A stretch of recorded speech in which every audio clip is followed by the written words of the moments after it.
All right, it's your boy Rick Mohamed. I'm Brawler Sports Media. I'm live here in Enigma Boxing Gym, home of Gary Russell Jr., the WBC Featherweight Champ.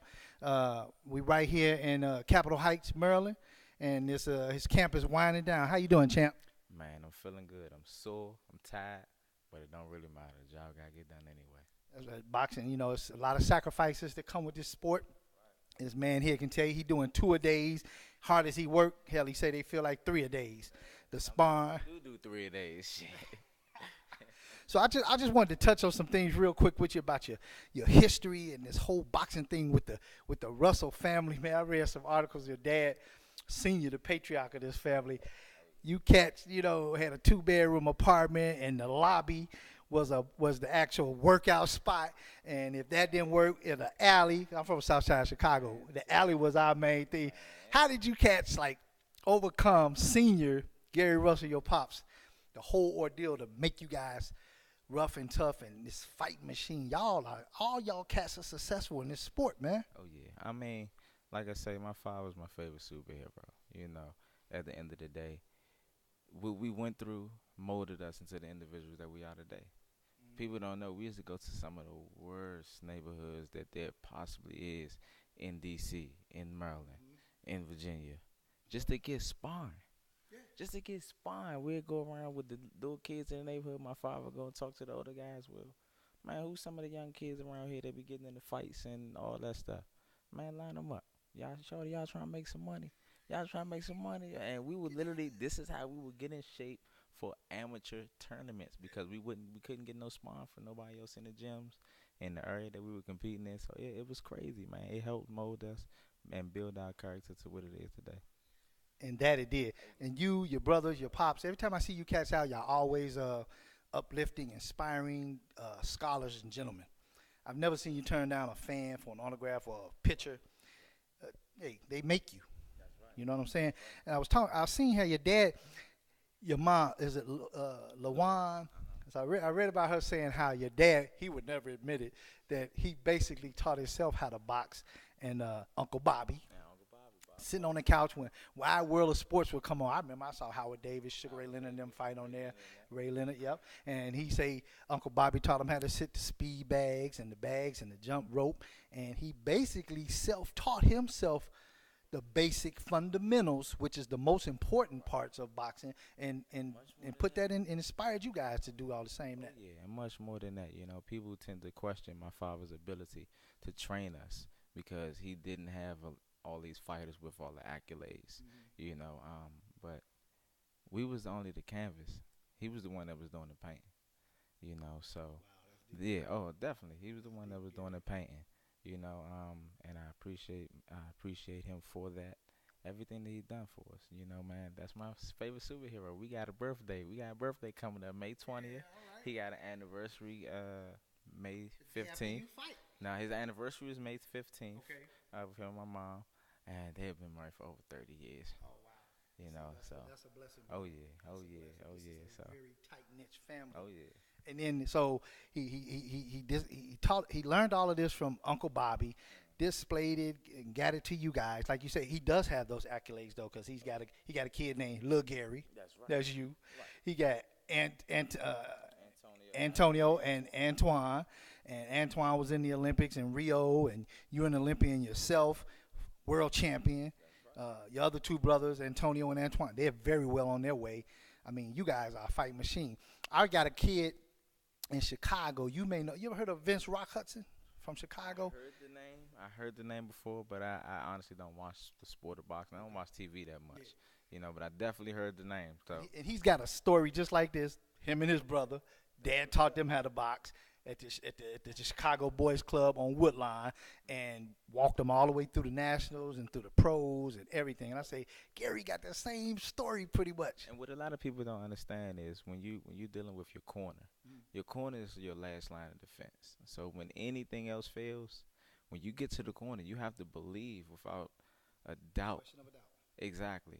Everything it is that they're telling you to do in the heat of battle. Boxing is what I do. It's not who I am. You know what I'm saying? My father is my father. So I know that he has 100% my best interest at hand. Absolutely. So it's much easier for me to go out there and try to execute what it is that he wants me to do, because there's no doubt in my mind of what it is. You know what I mean? And if it's not getting done, in my mind, it's not working because I'm not executing it the exact way that he wants me to get done. Right, and you guys got a good working relationship, father son. Who else are you gonna trust? And the thing about boxing is, I keep telling cats, you have to be a good listener. You coming back to the corner in between that 1 minute round rest, they see things that you don't see. So when you mention the word execute, that's exactly what he wants you to go and do. I'm not wasting my time and breath in here with you. If I tell you to go do something, when this bell ring, I want you to go out there and start making the corrections on the spot right then and there. And that's the key. What advice would you give these young cats up and coming? Oh man, keep pushing, keep pushing. Never cut any corners, never cut any corners. And like you say, the biggest thing is to follow instructions. You have to listen. You have to listen. You have to have someone that you truly, truly believe in. And when you have that connection, you have to go out there and execute it no matter what the situation is. They got your back. They got your best interest at hand. Real quick, you're fighting Joseph Diaz Jr. on the 19th, right here in the National Harbor and Oxon Hills, guys. Tickets are still on sale. Got plenty of good seats still left. Come out and support this cat right here. His brothers are fighting, Antoine and Antonio. It's been a long time coming since the three of them have fought on the same card as professionals, correct? Correct.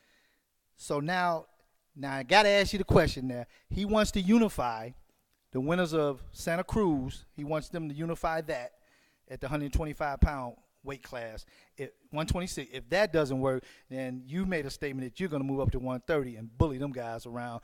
Now, I know you want to get that L back from Lomachenko. Of course, of course. I mean, that's a no-brainer. Like I say, if you've been watching any of my other interviews, I've been telling people I'm not even answering questions about Lomachenko until we have a contract signed. That's something that's going to get done before the conclusion of my career. Well, you definitely got the right man behind you, Al Heyman. If anything, anybody can make that fight happen again, it will be Al. Montel Griffin worked with Al. When Al started, it was just Vernon Viper Forrest and Montel Griffin. And rest in peace, Vernon. They took Vernon from us too soon. He was a hell of a guy, champion, and a person. So what is it like, before I let you go, what is it like in the Russell family when you're not fighting, when you don't have anything scheduled, when you're just being Gary Russell Jr., little Gary? What do you like to do for fun? First of all, are you married? I'm married. I've been married for 7 years. You got kids? We got 3 kids. That's what's up. I got 3 babies. 3 babies. I got my 2 girls, and I got a little boy. I just had a little son. Another boxer in the future. Me a little soldier, man. We kept having girls, and the funny thing is, all of my brothers was having girls. Oh man! Everybody was having girls, man. So I finally got me a little soldier, and of course, his name is Gary too. Of course, it wouldn't be nothing else. What do you guys do for fun? Like when you're not fighting, what do you guys do for fun? You and your little army. Oh man, that's exactly what it is too, man. That's exactly what it is. We like to spend time with one another. Like I say, we don't watch TV as much. I feel as though the society kind of water us down when it comes to that. That's the times you could really be spending with your friends and your family. Absolutely. I try to invest as much as I can into my brothers, my wife, my children. We go bowling. Yeah, we go bowling. We hunters too. Oh, wow. We hunters. We're really? Definitely hunters. We out of season right now, but it's cool. Mm-hmm. We'll wait and be patient, but we definitely hunters. And like I say, we like to spend time with one another. Grind, and we in the gym every day. Don't miss that part. Birthdays, holidays, anniversaries. My wife would tell you. Every day. We in here. So. What prediction do you have? Anything to tell your fans they can expect from Gary Russell Jr. in this next performance you coming out in on the May 19th? Anything good you want to reveal to them? Man, y'all just get used to the same thing that you're used to seeing from Mr. Gary Russell Jr. Hand speed, punching power, ring generalship, slip. You know it. Ring. You know it. You on point. Slick ring savviness, man. That's definitely gonna be there. Like I say, I don't plan on going 12 rounds. I don't plan on going 12. I think this fight is definitely going to end much sooner than that. I got to take my hat off to him. A lot of these other world champions are not in a rush to get in the ring with me. They're not in a rush to get in the ring with me. So I take my hat off to him just for having the guts to be able, Respect. yeah, of course, what I'm saying? and to actually get in the ring and say, you know what, I'm gonna fight Gary Russell Jr. and I'm gonna give it the best shot that I can give it. I wouldn't expect nothing less, and I wouldn't want nothing less as a champion. So, That's all I've ever seen you come out and do.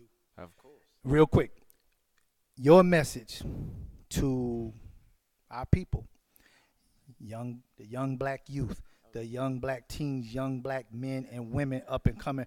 Racism is bigger than ever right now. It never really went away, but it's resurfacing in a way that's just spiraling. What is your message to, we got our young brothers out here getting murdered by the handguns of cops. Yeah. They're unarmed. Yeah. Talk to them, champ. We need to stick together. We need unity.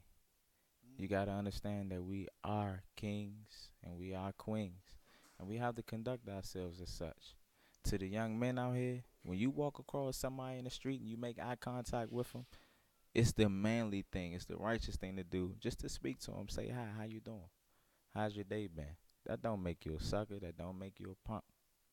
That makes you respectful, and it makes you create conversation with your fellow brothers. Young sisters, young queens, y'all do the exact same thing. When you see another young lady walk past and y'all make eye contact, make sure you at least speak to them. That brings unity amongst one of us. We have to conduct ourselves like kings and queens. Run with it. Run with it. Y'all our next generation. We paving the way for y'all, and y'all going to make it even better. Just like the song, Our Children Are the Future. That's right. Hey, champ, I didn't want to take up much of your time. I had a whole lot I could have covered with you. I know I just was, when you with 9 years old in the silver gloves, what's that little kid name he lost to? Rashi Warren. Rashi Warren. Just to see that you guys ended up being teammates on the USA boxing team. U.S. Olympic team, man, in Beijing. That was cool. I mean, but it goes to show you that resilience is everything. You gotta stay perseverant. You gotta have it. You gotta have that not quit. I've been competing. I had my first bout when I was 7 years old. I completed in silver gloves when I was 9 years old. I was supposed to actually been 10. I was supposed to have been 10. Don't change the birthday I was supposed to have been 10, Yeah. and actually be able to run into him and compete against him.